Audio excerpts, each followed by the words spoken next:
Listen to it on Pacifica radio stations and affiliates nationwide.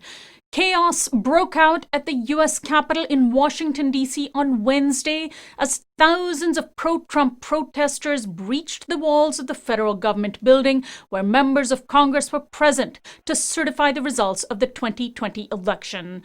Police were unable to stop them from breaking in as the mostly white men smashed windows and Congress members and their aides huddled inside. The violence came a day after Georgia's Senate runoff races culminated in wins for the Democratic Party, leading it to now gain control of all three chambers of government. My guest is Cliff Albright, the co-founder of Black Voters Matter. He's also a radio host, writer, consultant, and social justice activist. Welcome to the program, Cliff.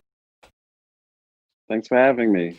So we had booked you to talk about what has been happening in Georgia. You've been one of the main organizers on the ground, part of this incredible movement that has helped to turn Georgia from red to blue. But here we are seeing on Wednesday this violence and chaos from Trump's supporters unfold in the nation's capital.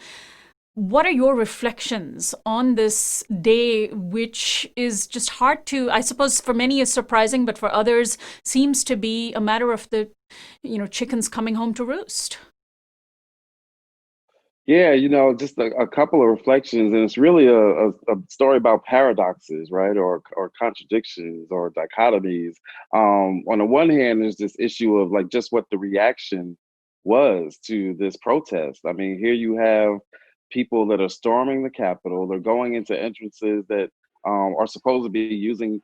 They were supposed to be using metal detectors, and they've got all kinds of objects, including flagpoles and things of that nature, just roaming around the corridors. Imagine, if you would, what it would look like if that was a Black protest, or a Latinx protest storming the Capitol. Even when you look at the protests in the previous days of the Proud Boys and their interactions with police, where it's absent of riot gear, it's absent of pellets, it's absent of tear gas. And so one of the paradoxes is just looking at the different treatment that this protest is receiving compared to, when other groups, the Black Lives Matter protests or anything else have had similar protests, even in spaces that weren't as restricted as the U.S. Capitol, right? You had senators and Congress people literally sheltering in place because of this.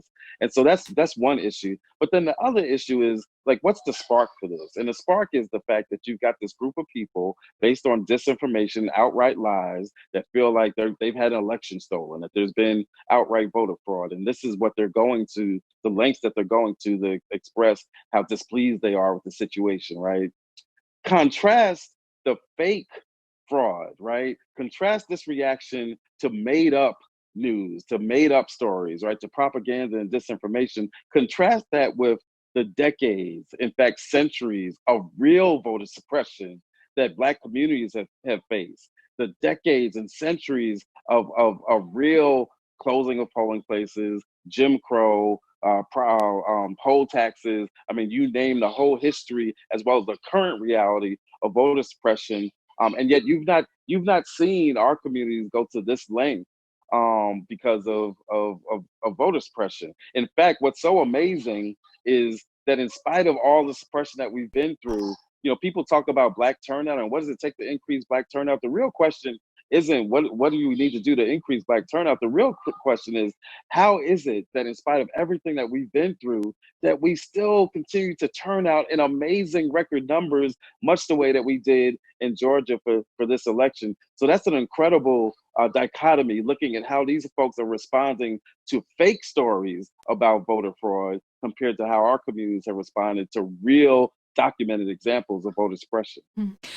Also, a thread that seems to connect what has unfolded on Wednesday in the Capitol and the way in which the Republican Party and Trump's allies have sought to overturn the election seems to be a last dying gasp of of minority rule, of a frightened white population afraid of the voting power, the political power of people of color, of black voters, right? I mean, that's basically what Trump is demanding, and his supporters are demanding, that we overturn not just an election, but overturn the will of people, largely people of color.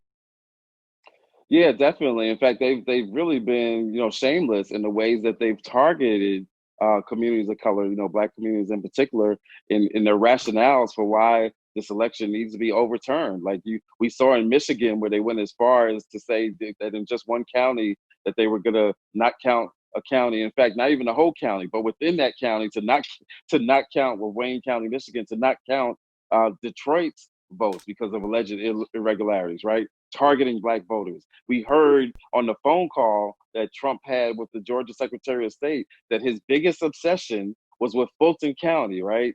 Black voters.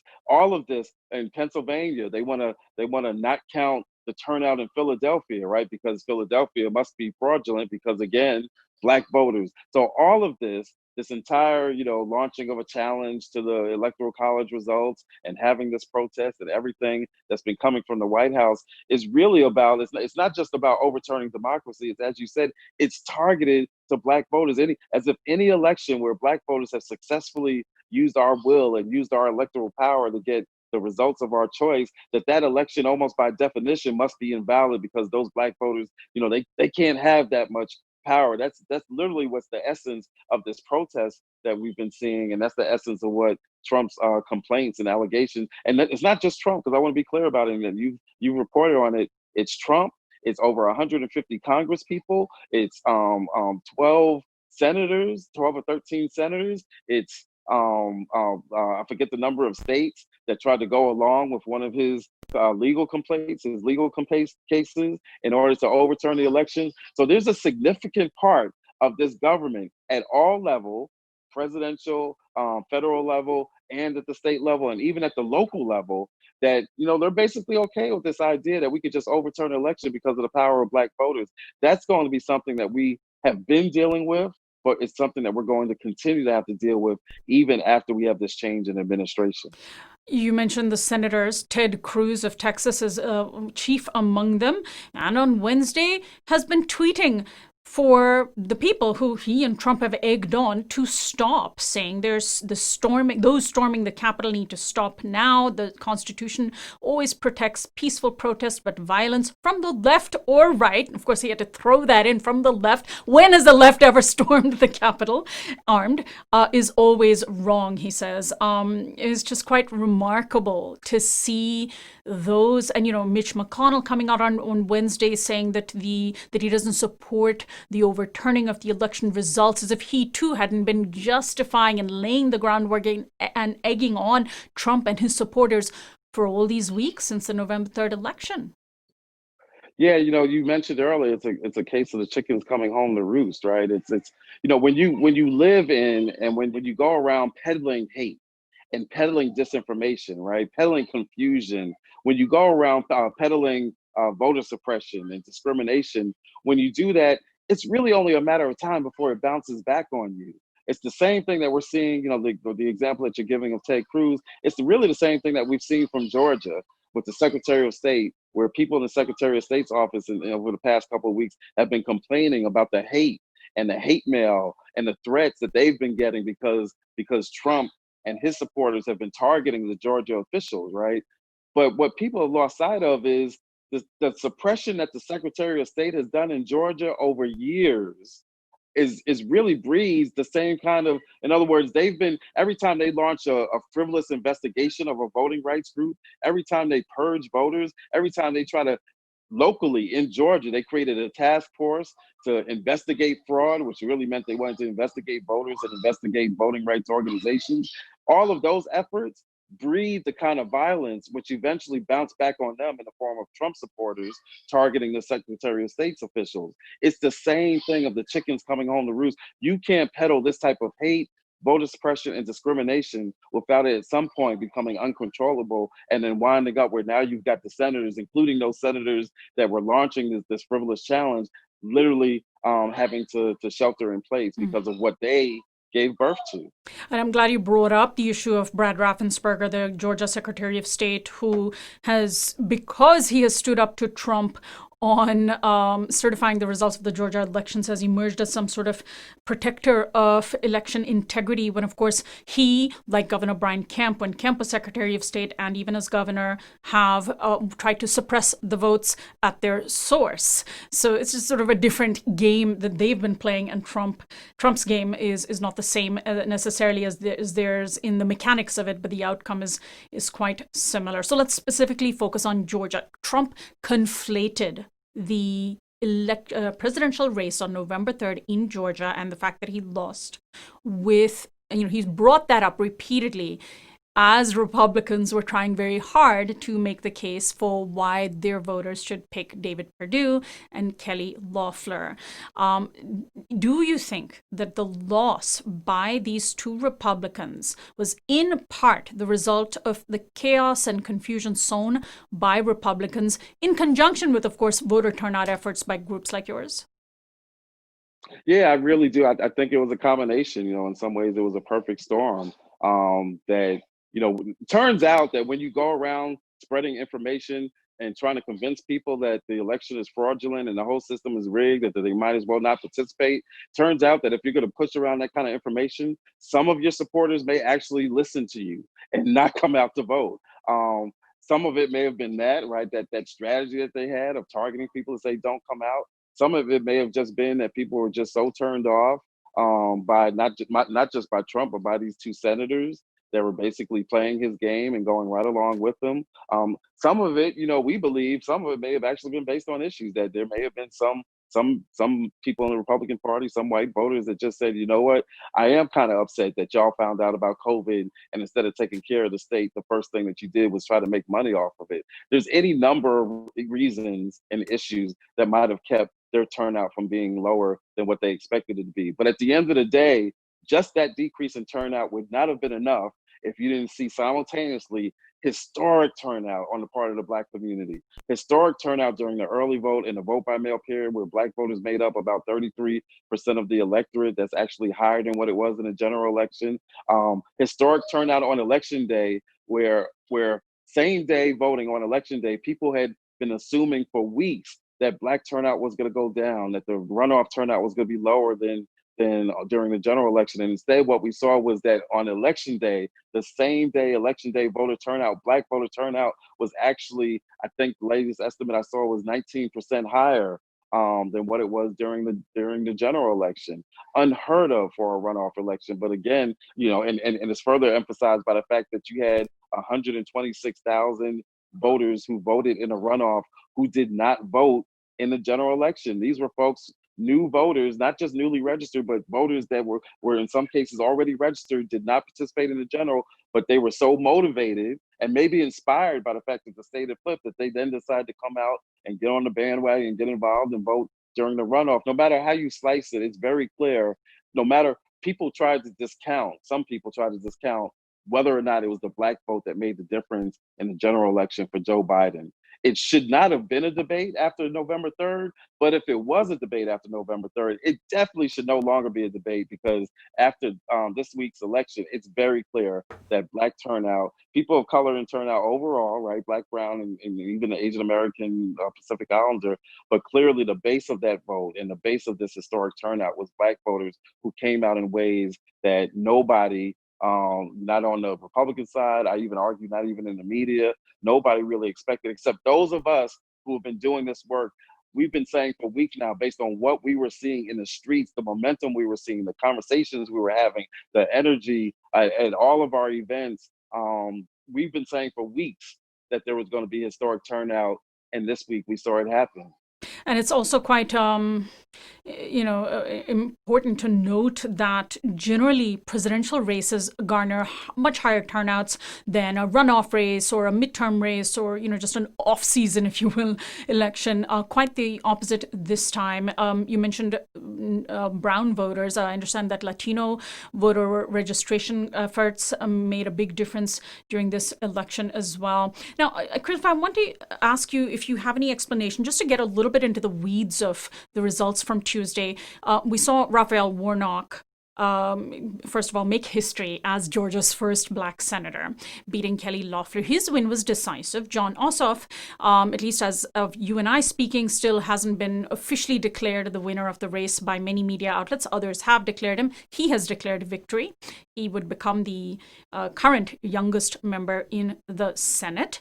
But the margin of votes, the vote victory of Warnock was obviously much bigger than that for Ossoff. So that means, and of course they were on the same ballot. So that means there were people who voted for Raphael Warnock but didn't vote for Jon Ossoff. I also understand there were tens of thousands of people who didn't vote for any of the Senate races and just voted for the public commissioner. What was going on there? How do you explain that?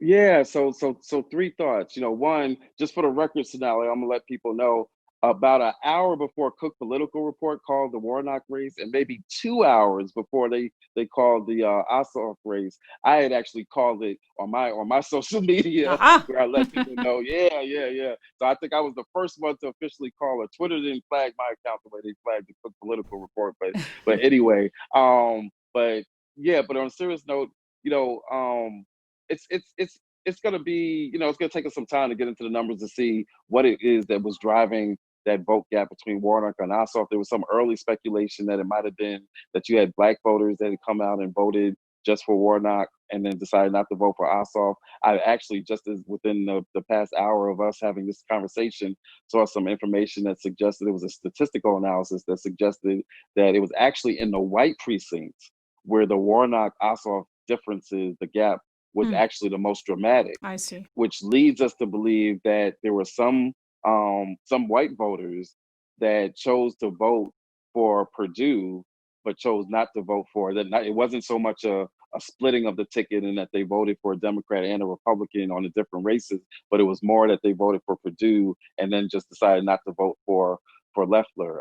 Right, again, and she wasn't elected to that seat. She was appointed to that seat. Perdue, I understand, is a much stronger presence in Georgia politics. Right. He's held that position for a lot longer. Also, is it possible that Raphael Warnock just was, he is a very charismatic leader, bold, visionary, and clear in his words. Is it possible that he just garnered more support because perhaps he was a little bit bolder than Jon Ossoff? Jon is quite young, and Ossoff is quite young. Yeah, I mean, there's any number of reasons why you could have seen that difference. Some of it could have been that it was, I would like to think that it was the fact that he is bolder by most accounts, more progressive, has a longer history with social justice in general and racial justice in particular, and that fact may have allowed him to get some extra votes that, people who just didn't know Ossoff as much, maybe just wouldn't have, didn't feel comfortable voting for him. So it's going to take some time to get into the numbers to really figure that out. But again, we've seen some data that suggests it was more on the white voter side where there was a drop off. Because as you said, Perdue was elected. Loeffler had been appointed. He's been in politics longer. He's got a known name, right? His cousin was governor and agriculture secretary, and so he's got a history as an incumbent who had a full term of doing political favors. So there's any number of reasons why Perdue might have got some votes that Loeffler didn't get, or conversely, why Warnock would have gotten some voters that Ossoff didn't get. It's going to take a minute to figure that out. The other issue that you raised, though, is really important. I'm glad you raised it in terms of the Public Service Commission race, because what we again, as part of our theory of change, we often say that there are some folks who it takes a local issue, and by local it could mean city, it could mean county, or relatively speaking, it could be a statewide race compared to a federal race or a presidential race. But for some people, that issue of the Public Service Commissioner was more important to them than the Senate race. For some people, the issue of utilities was more important to them than a Senate race that involves a whole myriad of issues, some of which folks may not fully understand, right? And so it's not surprising to us. It's actually part of what we believe is that you've got this traditional notion, traditional wisdom that says the top of the ticket drives turnout all the way down the ticket, and that if anything, you're gonna have people vote for president and then maybe skip some of this local stuff or skip some of these down ballot races. We have found that there are examples, and this is a perfect example. There are folks who they're most passionate about that local issue, about that county race, about that state race, and they will literally vote for that and not get involved in the presidential and not get involved in the Senate race. It's very counterintuitive, but when you understand, particularly for voters that are relatively disengaged, we make the case that the more disengaged the voter is, the more important that their on ramp, the thing that motivates them to get involved to some degree, is going to be something that's close to them, that they understand. It might be a local issue, or it might be a statewide issue like this Public Service Commission, which, although it's statewide, it deals with something that's very daily in their lives, those Right. utility issues or those broadband issues. It's counterintuitive, but we've seen this in county after county, state after state. Cliff, let's talk about big picture. With Warnock and Ossoff going to the Senate, the Democrats have 50 seats, or will have 50 seats in the Senate. They have a slim majority in the House. And of course, because of having the presidency and the vice presidency, they get control of the Senate. So Mitch McConnell is going to be out as Senate Majority Leader. What would you, as an activist, as a grassroots organizer, say to the Biden administration and to Democratic senators, and even your own, future senators now, that you want them to do on your behalf to represent you as well as possible? What are your asks? Yeah, I think, those main issues that we had the conversations around, definitely the issue of voting rights, that should be a no-brainer. That should be something that could be got done on day one, right? The John Lewis Voting Rights Act, as a first step, because we actually think that we need some stronger protections in terms of voting rights. We need some stronger consequences for those who are found to violate voting rights that may even go beyond what's in the current piece of legislation. But that's something that needs to happen on day one. I'm gonna tell you why, Sonali, because after what just took place in Georgia, what took place in this presidential election in general, but in particular, what took place in Georgia, with winning not just the presidential, sweeping all these federal seats, the presidential and 2 Senate seats, what we know is that there's going to be an onslaught in terms of voting rights. There's going to be all types of legislation in some of these states, many of which are still controlled by Republican legislatures, but there's going to be an onslaught of legislation to try to curb some of the things that led to this sweeping of these Georgia federal seats. And so it's imperative that Voting Rights Act get dealt with on day one, hour one, minute one. The other things that we talked about during this election cycle, the George Floyd Act, we need to see action on that immediately. I'll also say, as part of a movement for Black Lives, that the Breathe Act, which is supported by folks like, Congresswoman Rashida Tlaib and Ayanna Pressley, as well as others. The Breathe Act actually goes further on some policing issues. We'd love to see some action on that in Congress, as well as the George Floyd Policing Act. And then obviously, COVID, again, that needs to be something that's day one, minute one, getting the 2,000, at least, right? At least the $2,000 payment, because again, which Joe Biden, before the race on Monday, when he spoke, specifically linked the elections of Warnock and Ossoff to the $2,000 stimulus checks. It was the first time he did that. Yeah, I thought that was big, and it's funny because I've been saying to folks for a couple of weeks when people ask, "Oh, should Joe Biden come to Georgia?" I said, "Well, if he comes, he needs to announce something big. He needs to announce something big, either on COVID or on jobs, or even student loan and debt forgiveness. If he announced something about debt forgiveness, I think we might have even seen another 5% uptick in voter turnout. And so I was glad to hear him do that. That was a smart move. That's something that he needs to follow up on again, hour one, minute one of his presidency, to sign 2,000. I would say even go further, because we at some point we got to have a discussion around, is 2,000 a one-time payment, or do we do the same thing that some other countries are doing, especially since the U.S. is suffering and our community is suffering from COVID more than any other country. We ought to be doing a response that matches and is bigger than any other country. So maybe we need to be looking at multiple monthly payments of something in the range of $2,000. Western Europe and Canada have been doing similar things, paying workers to stay home. It keeps them safe. It protects if they're small business owners, enables them to stay afloat. There are many, many good things that come out of it. But of course, we know that our elected officials, Republicans, but unfortunately, even many Democrats are loath to preserve safety nets for Americans. But of course, we're in a different time right now. The political landscape has changed. Let's see how far these folks can be pushed.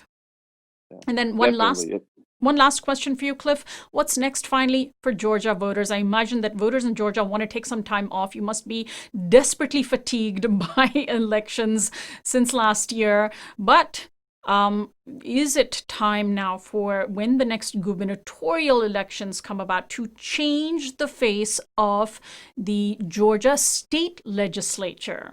Can it be done now that, you delivered wins for Biden, Warnock, and Ossoff? I believe, I'm so glad you asked that, Sonali, because I really believe that we're going to be seeing the fruits and the echoes of this victory, these two victories, right? The November 3rd, as well as this week's election. I believe we're going to be seeing the fruits and the ramifications of that, at least for the next couple of years and beyond. You've now got a group of voters all across this state, again, the base being Black voters, but also with our friends and partners in other communities. You've got a group of voters that now really see what their power looks like. They really see what our ability is to take over or to win elections, right? And I think that when we get into these state legislative races, there are a lot of legislative seats. Sometimes we have legislative seats that often go unchallenged in some of these communities, even oddly enough in communities where we've actually got some significant numbers where we can actually have an impact. I think what you're going to see is an incredible crop of candidates that are going to try to compete all across the state for these legislative seats. I think you're going to see voters that are actually energized. I think if we connect these two issues, right, accountability for these federal elections, right, if Biden and these senators and this Congress actually act on some legislation that lets people see, you know what, I came out and voted. We made history by winning a state, and then after making history, we saw action. If you have that trifecta, if you have those three things take place at the federal level, it's only going to be a matter of time where at the state level, people say, you know what, we can do the same thing at the state level. We actually have the power to win some of these legislative seats, to get action on Medicaid expansion, to get action on some other issues that our communities desperately want to see progress on. So we're going to be seeing the echoes of this victory for years to come, starting with these state legislative races that we're going to see in a couple of years here, and the gubernatorial race, where I wouldn't be surprised if we see somebody named Abrams on the ticket. All right. Well, you heard it here first, folks. Cliff, thanks so much for joining us today. All right. Thank you. My guest has been Cliff Albright. He's the co-founder of Black Voters Matter, radio host, writer, consultant, social justice activist, and a frequent guest on our program. I'm Sonali Kolhatkar. We're online at risingupatsonali.com, where you can sign up for our daily newsletter, find our audio podcast on iTunes and Spotify.